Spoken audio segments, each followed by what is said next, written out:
Casey and TiTi have a couple's YouTube channel, and I'm going to tell you what I agreed with and what I disagreed with in their video.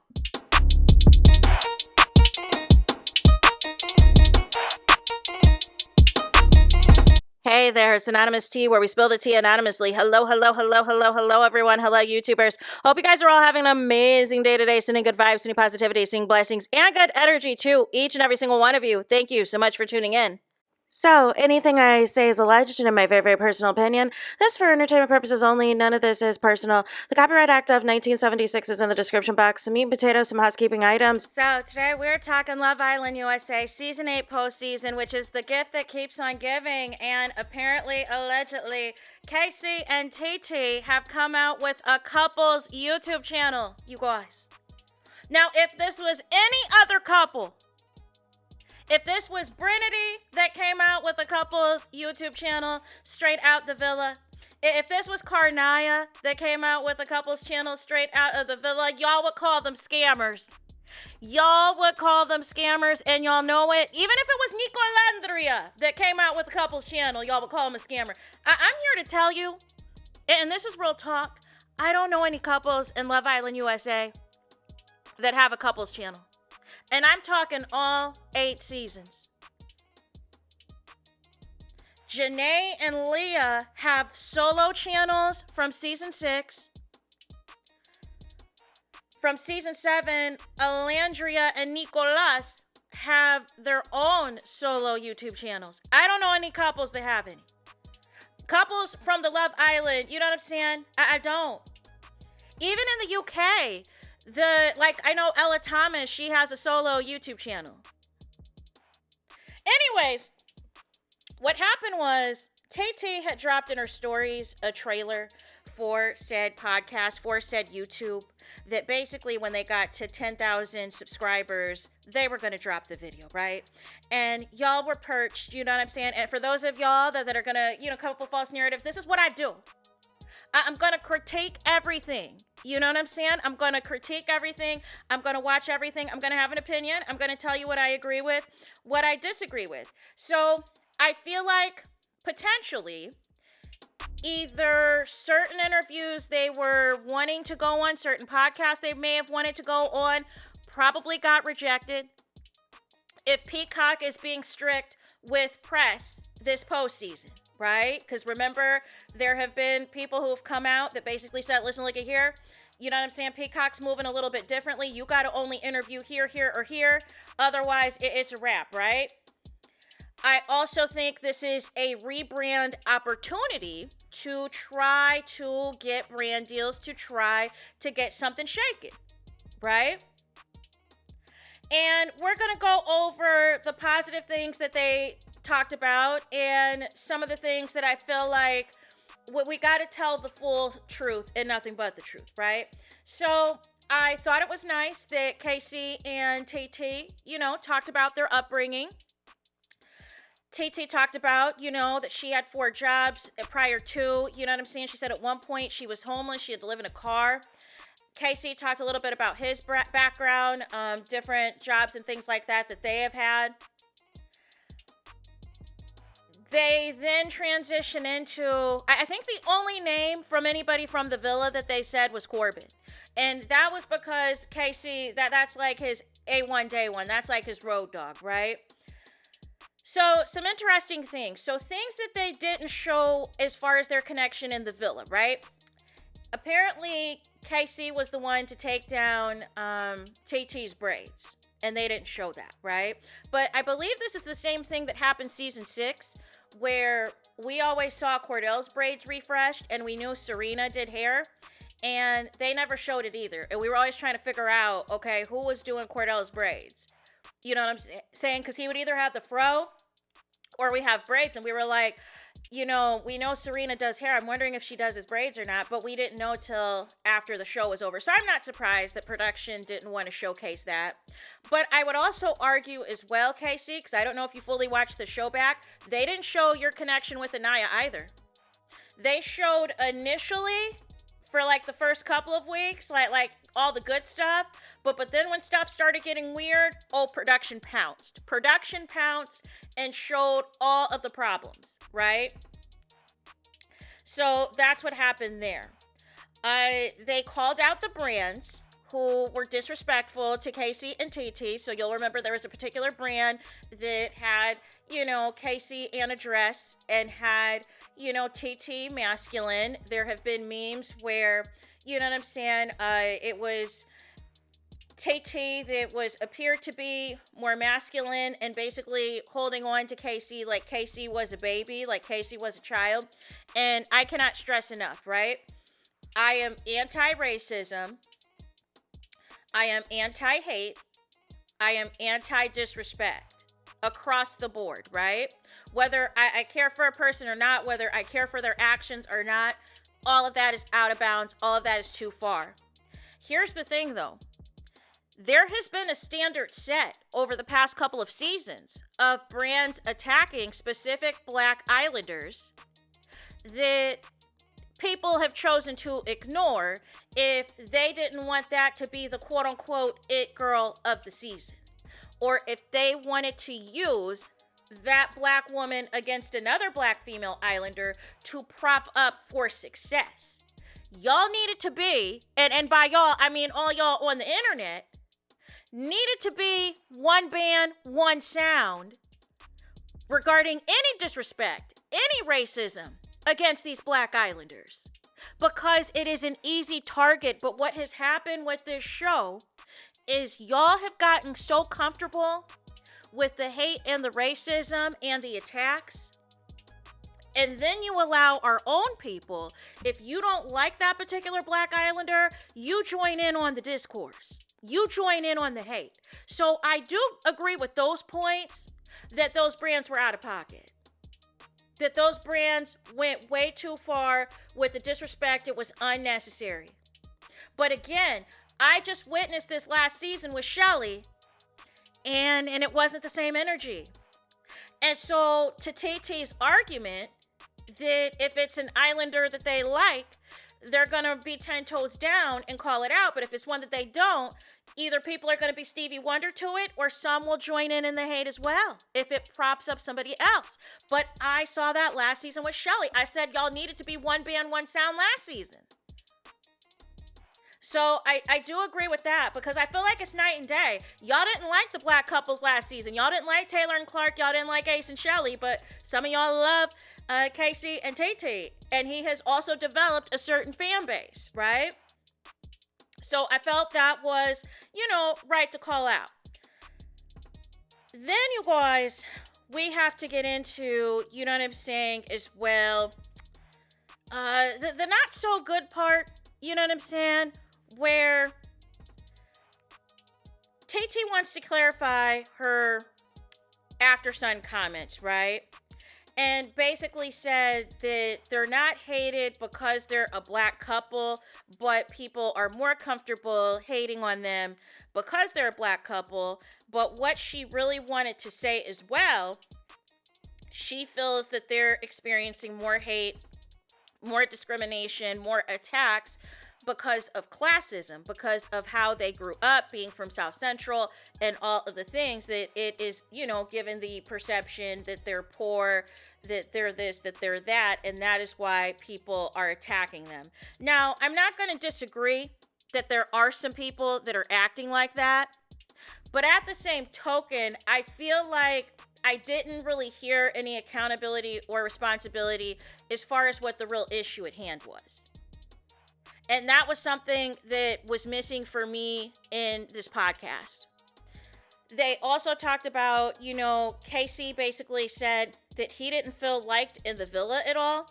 And I was of confusion about that as far as timeline purposes. Did you feel unliked during your entire 6 weeks in the villa? Or did you just feel that way from post-Casa recoupling? I was trying to sort that out. Then Casey said that he had issues with his mental health, coming back from Casa Amor. And I found this interesting, right? That apparently there was a day that he was very depressed and didn't even want to make TiTi, breakfast, right?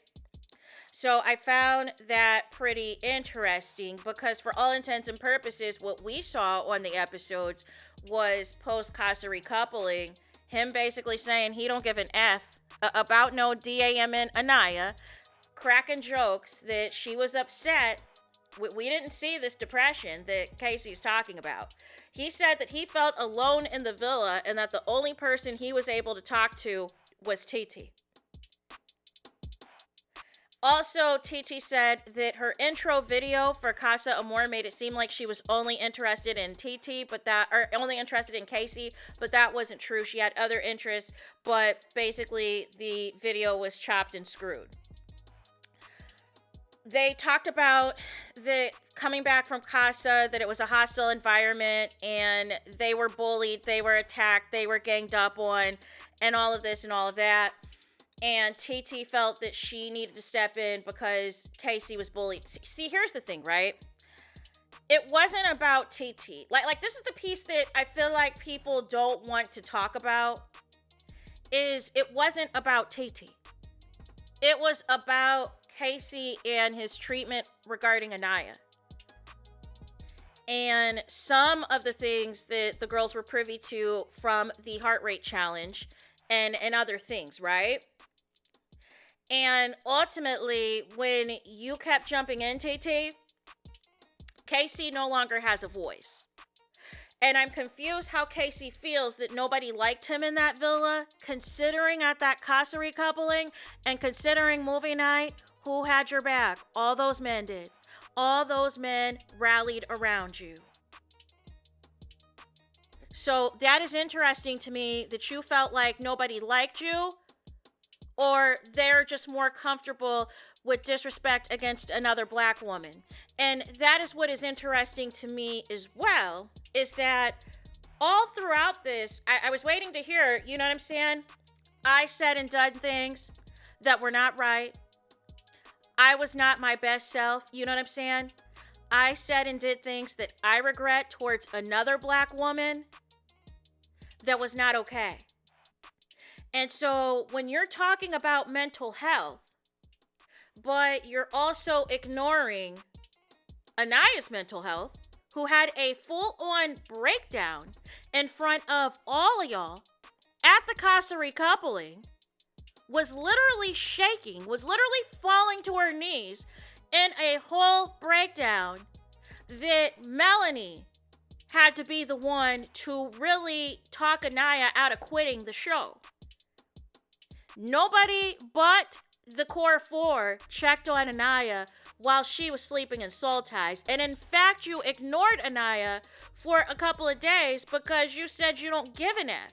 You written her off, and y'all want to talk about classism. You assume that Anaya was getting dumped once the reaction that you were looking for didn't go your way, because you had a whole plan at Casa to humiliate Anaya, but you were hoping that Anaya was going to beg down on your knees and beg you to take her back, so that you can have all this aura, so that you can have all this attention and have the spotlight on you as the man. You told Sydney y'all were going to win this money and get y'all money up. So I find it interesting that these are the pieces that are being left out of the conversation of what your real plan was. But because you didn't get the reaction that you were expecting coming back to the Casa recoupling, you just decided to say some of the most mean and hurtful things to somebody, to where they completely had a meltdown. Saying you come from a good life and you come from a good family, isn't that classism too? Isn't that basically saying, dry your eyes, wipe away your tears, you're a strong black woman, you come from a well-to-do family, you know what I'm saying? You don't need to be acting like this in front of me. It's not that serious. It's not that deep.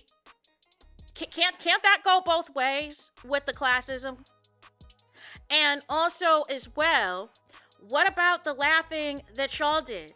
You know what I'm saying? Y'all want to talk about bullying. What about the inside joke that you and Corbin had against Anaya, to where y'all looked at her and laughed? What about, you know what I'm saying, when Anaya had a clear on breakdown and was falling apart and crying hysterically, and you, Corbin, Parmita, and TiTi were laughing about it and saying, I don't know what the big deal is, y'all acting like y'all married, and mocking stuff that Anaya said in her speech. But I guess that's okay, because y'all don't, you know what I'm saying? But here's my issue. If we're going to address racism, it is not just Casey and TiTi from this season that are experiencing it. Y'all are not the only ones that are getting ape emojis.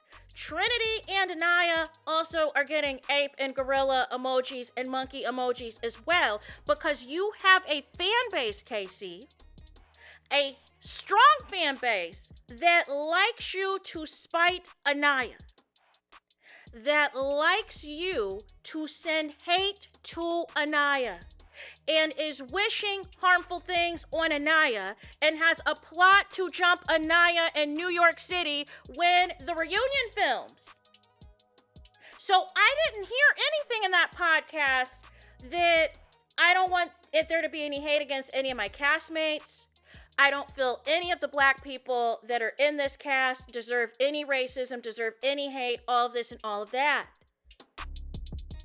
It seems as though you want this to just be as though you and TiTi are the only victims of racism in your cast this season, and that's not true.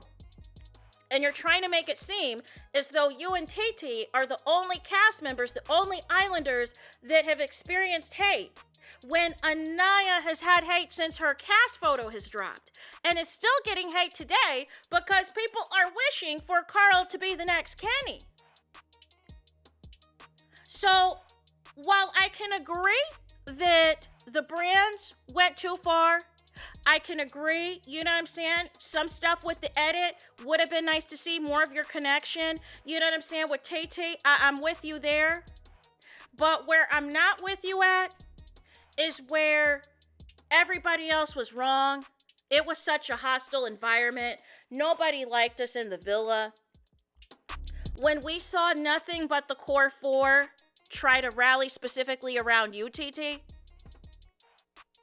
and you're just writing this off because they have their own issues with Casey. And that's the stuff I don't like.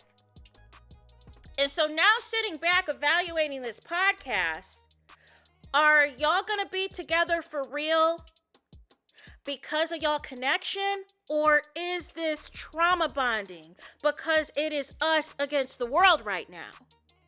Because it's going to get to a point that if y'all have these aspirations of modeling and acting and all this and all that, and certain brands and certain talent agencies don't want to touch you, don't want to mess with you, who's going to blame who first for that?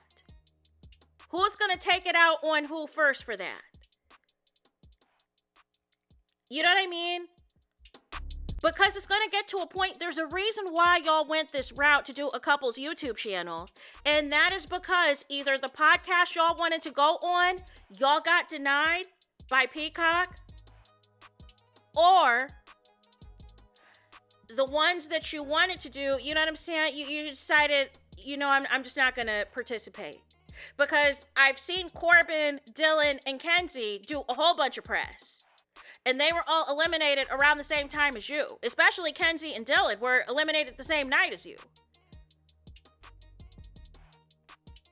So, ultimately, no, you guys didn't say names of the women that you were talking about, but you are alluding to it. Just like you were alluding to, you know, you said your favorite challenge was the karaoke challenge, and you talked about what you thought about being in the top 4.